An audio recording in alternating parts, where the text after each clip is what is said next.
Good morning, sixth class. Today we will continue with the previous chapter from civics, understanding diversity. In our last class, we were studying about Ladakh. हम किसके बारे में पढ़ रहे थे? लद्दाख के बारे में.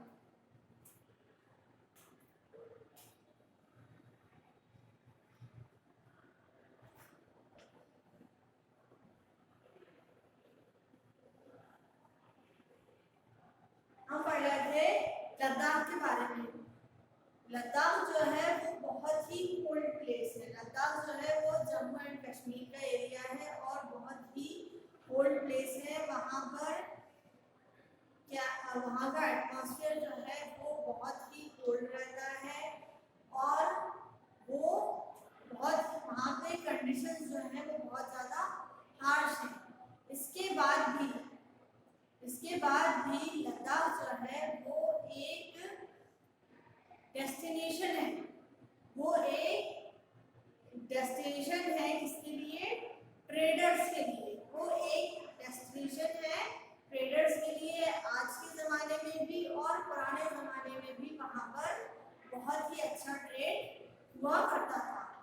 क्योंकि वहाँ पे क्या है, वहाँ पे जो माउंटेन्स हैं, माउंटेन से कुछ ऐसे पासेस हैं जो ट्रेडर्स को, कारवान्स को अलाउ करते हैं एक जगह से दूसरी जगह जाने के लिए. मेनली दो ऐसे ट्रेड रूट्स हैं वहाँ पे.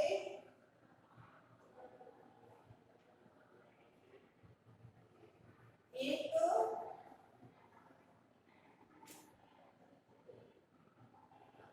काराकोरम,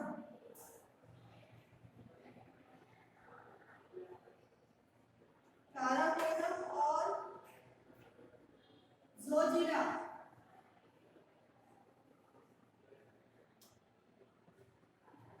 काराकोरम और जोजिला नाम के दो माउंटेन रूट्स हैं जो ट्रेडर्स को, कारवान्स को अलाउ करते हैं एक जगह से दूसरी जगह जाने के लिए. यहाँ पर कई तरीके की चीजों का ट्रेड होता है. फॉर एग्जाम्पल यहाँ पर textiles, spices, raw silk and carpets. तो जो भी ट्रेडर्स होते हैं वो इन रूट्स के थ्रू अपना मटेरियल एक जगह से दूसरी जगह ले जा सकते हैं ट्रेड के लिए. Trade and culture relation existed between Ladakh and Tibet. तो कल्चर और ट्रेड का जो रिलेशन है लद्दाख का वो टिबेट के साथ बहुत अच्छा है. टिबेट जो है वो मेनली चाइना का एरिया है. टिबेट जो है वो मेनली चाइना का एरिया है. From earlier times people living in Ladakh mainly follow Buddhist religion. तो जो लोग लद्दाख में रहते थे वो पहले मेनली बुद्धिस्ट रिलीजन फॉलो करते थे. Ladakh is also known as little Tibet. Ladakh जो है वो लिटिल टिबेट भी कहलाता है. Ladakh monasteries are called gompas. वहाँ पे जो घर है वो मॉनेस्ट्रीज है. वहाँ पे जो घर है, जो मॉनेस्ट्रीज है वो क्या कहलाते हैं? गोम्पास कहलाते हैं.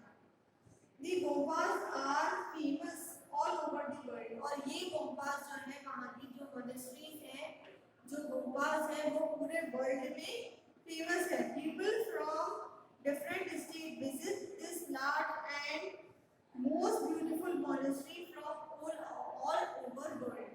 पूरी दुनिया भर से लोग आते हैं इन मोनेस्ट्रीज को देखने के लिए क्योंकि ये पूरे वर्ल्ड में बहुत फेमस है.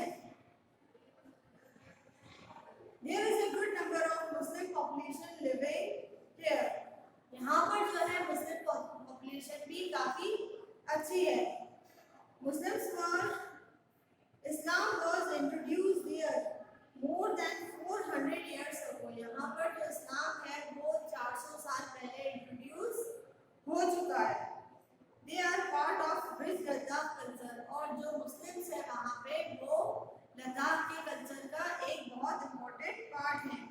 Annual festival Sindhu Darshan is celebrated. और यहाँ पर एक सिंधु दर्शन नाम का एक फेस्टिवल होता है वो हर साल सेलिब्रेट किया जाता है. और जितने भी रिलीजन्स के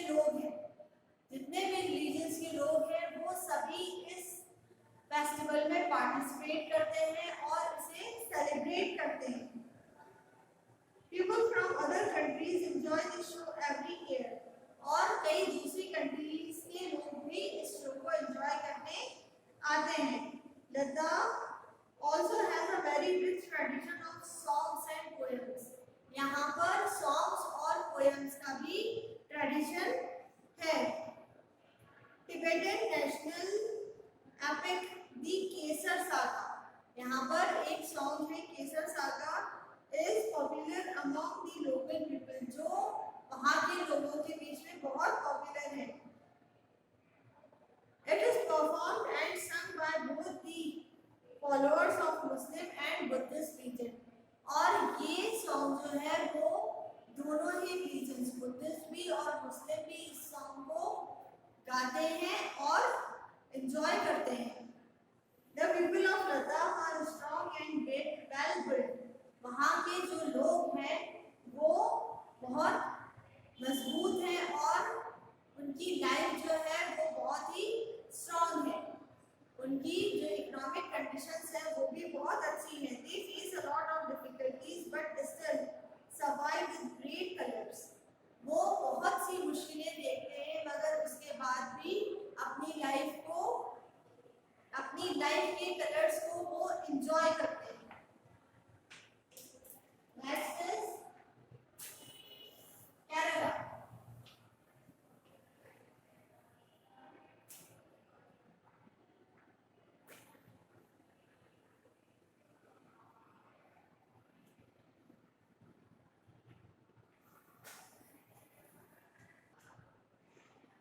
केरला जो है वो इंडिया के साउथ वेस्ट कोस्ट में सिचुएटेड है और इसे लैंड ऑफ बैक वाटर्स भी कहा जाता है। ये इंडिया के साउथ वेस्ट कोस्ट में सिचुएटेड है और इसे लैंड ऑफ बैक वाटर्स भी कहा जाता है क्योंकि ये चारों तरफ से पानी से घिरी रहती है। यहाँ पर अराउंड 38,863 स्क्वायर किलोमीटर जो है वो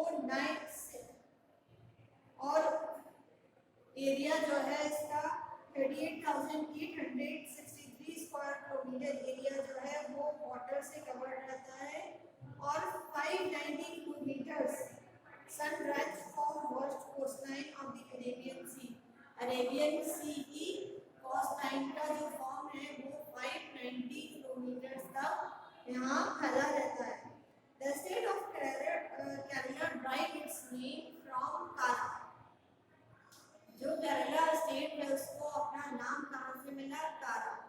तो केरा का मतलब जो है वो मलयालम, केरा जो है वो एक मलयालम वर्ड है जिसका मतलब होता है पाम, तो यहाँ पे जो है इस एरिया में पाम ट्रीज जो है, कोकोनट ट्रीज जो है वो बहुत ज्यादा पाए जाते हैं। मीनिंग ऑफ कोकोनट, इसका मीनिंग जो है वो होता है कोकोनट पाम। अब यहाँ पे जो जोग्राफिकल फीचर्स हैं उसमें कई एरियाज आते हैं, इसमें आते हैं। यहाँ पे हिल्स हैं, वैलीज हैं, मिडलैंड प्लेन्स हैं और कोस्टल बेल्ट्स भी हैं। देयर आर 41 रिवर्स, यहाँ पर जो है 41 रिवर्स हैं जो बहती हैं और जाके अरेबियन सी से मिलती हैं। और केरला का जो कैपिटल है कोची, उसे क्वीन ऑफ अरेबियन सी भी कहा जाता है।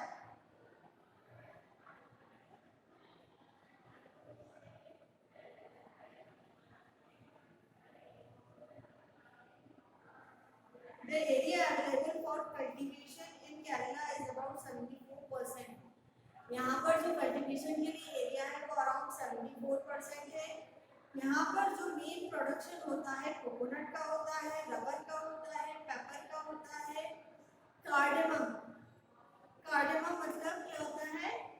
इलायची, cocoa, cashew bark and sugar cane, coffee, tea, ginger, nutmeg, cinnamon, cloves. इन सब चीजों का जो स्पाइसेस है, ये सब क्या है, मेनली स्पाइसेस है, तो यहाँ पर स्पाइसेस का प्रोडक्शन होता है। In the ancient time, Kerala was very popular among the traders due to cultivation of spices. इसी वजह से जो पास्ट में एंशियंट टाइम्स में ये जगह स्पाइसेस के लिए बहुत पॉपुलर थी। It is said that Jewish and Arab traders were the first to come here.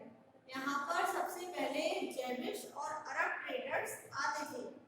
The Apostle of Christ and Saint Thomas believed to have come here nearly 2000 years ago. The Apostle of Christ और Saint Thomas यहाँ पर करीब 2000 साल पहले आए होंगे। He brought Christianity to Kerala. तो ये इन्होंने क्या करा, यहाँ पर क्रिश्चियनिटी जो थी उसे यहाँ लेकर आए। An Arab traveler Ibn Battuta traveled to India in 1333 to 34. Ibn Battuta नाम का ट्रैवलर था जो यहाँ पर 1333 और 34 के बीच में आया था। He wrote a travelogue in which he described the life of Muslims who were a highly respectable community at that time. उन्होंने इब्ने बतूता ने यहाँ पर मुस्लिम कम्युनिटी जो थी उसके बारे में लिखा, जो यहाँ पर बहुत ही रेप्यूटेबल कम्युनिटी मानी जाती थी। The Portuguese discovered the sea route from India from Europe when Vasco da Gama. India से यूरोप का जो रूट है वो किसने निकाला, वास्को डी गामा ने। वो निकाला गया जब वास्को डी गामा यहाँ पर लैंड हुए and his ship was landed in Kerala, और उनका शिप जो है वो कहाँ रुका, कि केरला में। तो जो वास्को डी गामा है ही वाज अ पोर्चुगीज। तो ऐसा कहा जाता है कि जो पोर्चुगीज है उन्होंने इंडिया और यूरोप के बीच एक सी रूट निकाला। Kerala contributes a major share of sea fish. यहाँ पर सी फिश का ट्रेडिशन सबसे ज्यादा है। The fish nets used here look exactly like Chinese fishing nets. यहाँ पर जो फिश नेट्स यूज होती हैं वो एग्जैक्टली चाइनीज नेट्स की तरह लगती हैं। एंड आर कॉल्ड चीना वाला, और इन नेट्स को चीना वाला कहा जाता है। Even the utensils used for frying the fish is known as cheena chatti. और यहाँ पर जो यूटेंसिल्स, जो बर्तन यूज होते हैं फिश को फ्राई करने के लिए, वो भी क्या कहलाते हैं, Cheena Chatti. In these words the word used Cheena means China, it is believed. तो इसमें जो वर्ड चीना यूज हुआ है इसे माना जाता है कि ये वर्ड, इसका मतलब जो है वो क्या है, चाइना है। Then climate condition and fertility of the soil are ideal for paddy cultivation. Paddy cultivation क्या होता है, जो डूबी हुई होती है, जो डूबी हुई क्रॉप्स होती है जो पानी में डूबी रहती है, ऐसी क्रॉप्स के कल्टीवेशन के लिए यहाँ का क्लाइमेट और फर्टिलिटी बहुत अच्छी है। So rice is the important food, इसलिए पैडी क्रॉप्स कौन सी होती है, राइस होती है, इसलिए यहाँ पर राइस जो है वो एक पॉपुलर क्रॉप है। मैनी वैरायटीज ऑफ फ्रूट्स, यहाँ पर कई फ्रूट्स की वैरायटीज भी मिलती है, जैसे बनाना, पाइनएप्पल, मैंगो एंड जैकफ्रूट। ये जो है मेन फ्रूट्स यहाँ पर जो अवेलेबल रहते हैं। Kerala is the home of many colourful festivals. यहाँ पे कई सारे फेस्टिवल्स भी सेलिब्रेट किए जाते हैं। Most of them have a religious favour inspired by Hindu mythology. यहाँ पर जो फेस्टिवल सेलिब्रेट किए जाते हैं उसमें हिंदू माइथोलॉजी ज़्यादा जुड़ी रहती है। However, people of Kerala practice different religions. यहाँ पे कई तरीके के रिलीजन जो है वो प्रैक्टिस किए जाते हैं, सच एज इस्लाम है यहाँ पे, जैनिज्म है, बुद्धिज्म है और क्रिश्चियनिटी भी है। Onam is the most famous, Onam जो है वो यहाँ का मोस्ट फेमस फेस्टिवल माना जाता है। It coincides with the harvest season, इसे हार्वेस्ट सीजन जब फसल कटती है तो वो क्या कहलाता है, हार्वेस्ट सीजन। तो ओणम केरला में एक हार्वेस्ट सीजन है। दी वॉल्यूमिकली और snake boat race is typical of Kerala. यहाँ पर बालम काली और स्नेक बोट रेस भी होती है। तो इस तरीके से केरला और लद्दाख दोनों में ही ट्रेडिशन है, दोनों में ही ट्रेड बहुत अच्छा है। दोनों ही क्या कर रहे हैं, इंडिया को इन्फ्लुएंस कर रहे हैं, इंडिया की हिस्ट्री को इन्फ्लुएंस कर रहे हैं। Both regions were influenced by foreign, और दोनों ही रीजन्स को फॉरेनर्स ने भी इन्फ्लुएंस किया है, लाइक चाइनीज और अरब्स। अरब्स और चाइनीज ने इन दोनों ही एरिया को बहुत इन्फ्लुएंस किया है। In the geographical feature and situated climate, suitable climate that contribute a lot of the cultivation of spices. अब केरला में क्या है, बहुत ज़्यादा अच्छा कल्टीवेशन है, इसलिए यहाँ पर कई सारे स्पाइसेस मिलते हैं। In Ladakh is the pashmina wool that drew traders, और लद्दाख में जो पश्मीना वुल है वो ट्रेडर्स को अपनी ओर खींचता है। यूनिटी इन डाइवर्सिटी,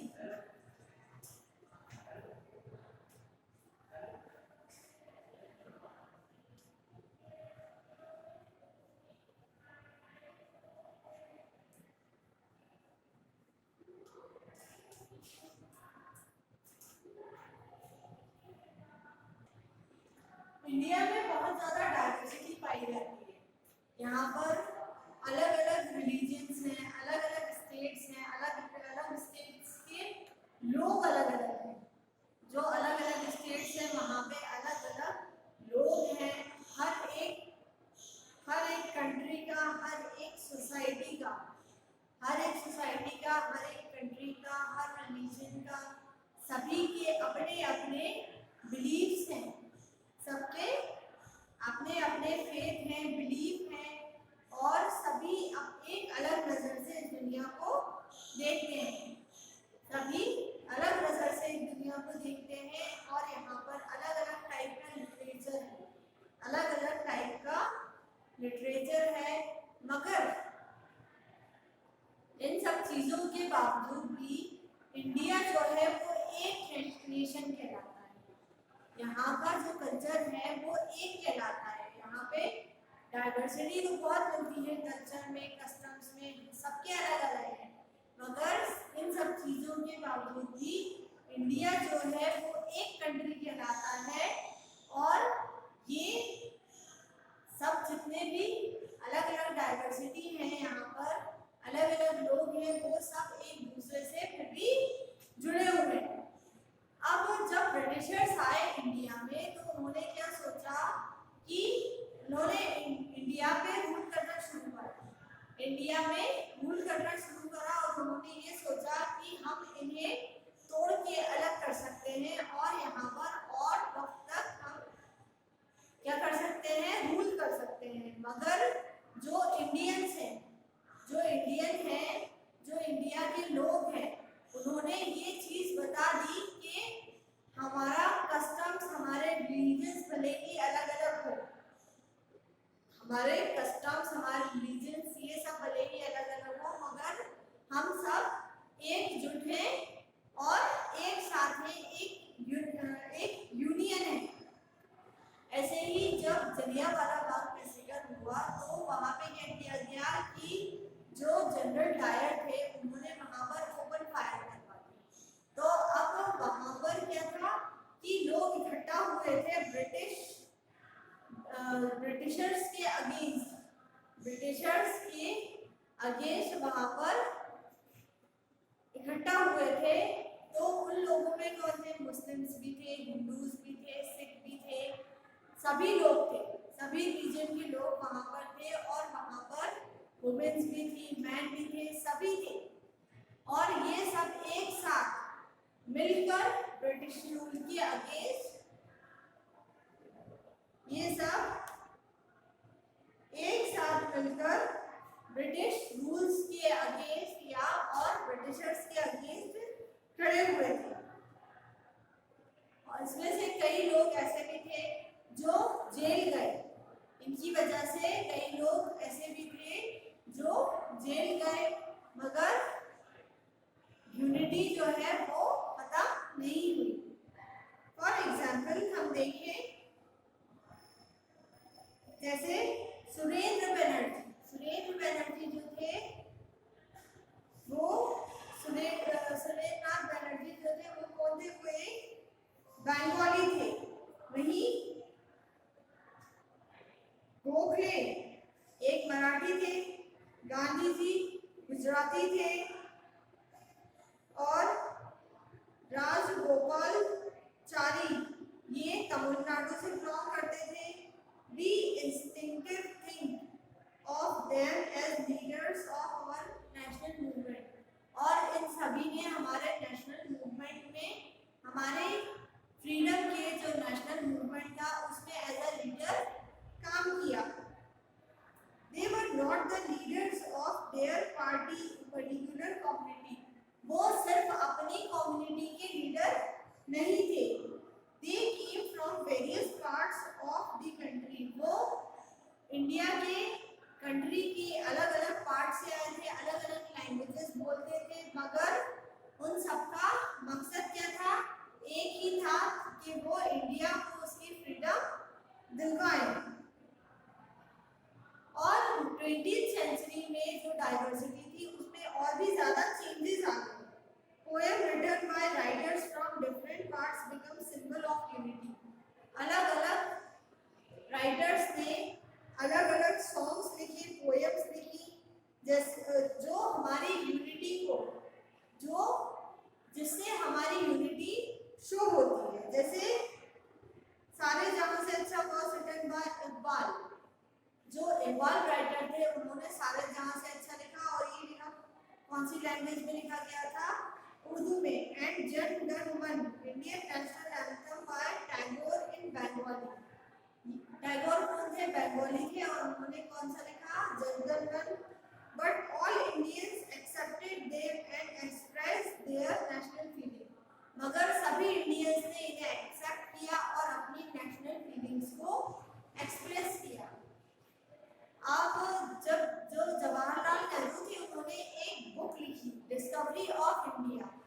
अब इस बुक में इंडिया की जो डाइवर्सिटी है उसके बारे में बहुत अच्छे से एक्सप्लेन किया गया है, किस तरीके से अलग अलग रिलीजन्स हैं, अलग अलग कस्टम्स हैं, और इन सब ने मिलकर, इन सब ने किस तरह से अलग अलग रिलीजन्स, कस्टम्स और कल्चर के लोगों ने मिलकर इंडिया को उसकी फ्रीडम दिलवाई। Now we will come to exercise.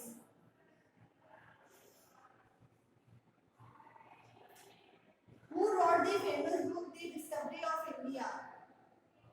Pandit Jawaharlal Nehru. Different in race, religion, caste, etc. is termed as diversity.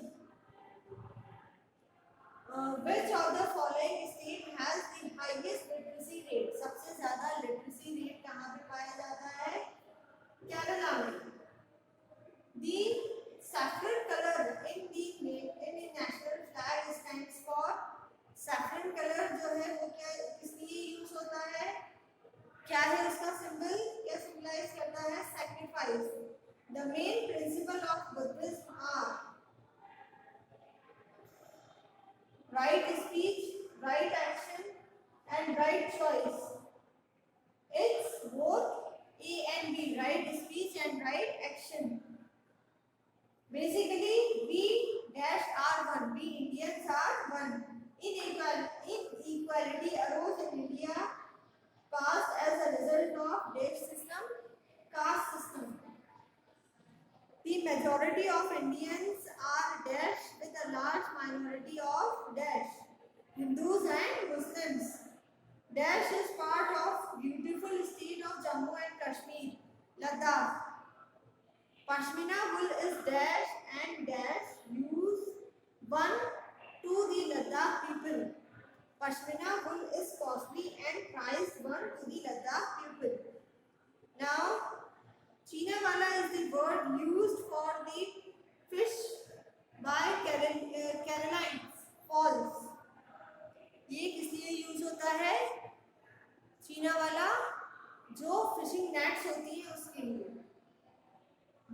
rule was unjust?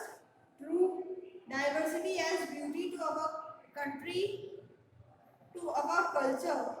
It's true. Ladakh is known as the land of backwaters. It's false.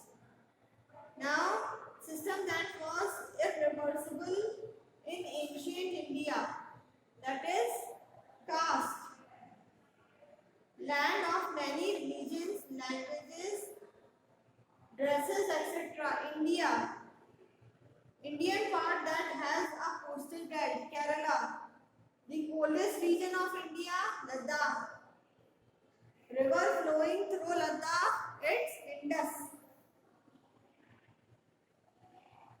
Then, short answer, why is Indian society known as diversified? Indian society जो है वो diversified क्यों कहलाती है? Name the things that bind Indians together. वो चीजें जो Indians को एक साथ जोड़ती हैं. What was Varna system? Varna system क्या है? How does today's society link with the past? आज की society past से कैसे जुड़ी हुई है? Why is the life in Ladakh tough? Ladakh में लाइफ जो है वो टफ क्यों है? Write about the geographical features of the Kerala. Kerala के geographical features के बारे में explain करना है. Do you think the term unity and diversity is an appropriate term to describe India? आपको क्यों लगता है कि ये जो term है unity and diversity, इससे हम इंडिया को explain कर सकते हैं? Describe unity and diversity in India. India की जो diversity है उसे explain करना है. Write a short note on Kerala. Kerala के ऊपर short note लिखना है. Compare and contrast between the life of people of Ladakh and Kerala. Compare करना है और contrast करना है कि लद्दाख और केरला के लोगों की जो लोग थे उनकी लाइफ में क्या-क्या सिमिलैरिटीज थी और क्या-क्या differences थे. This chapter is complete.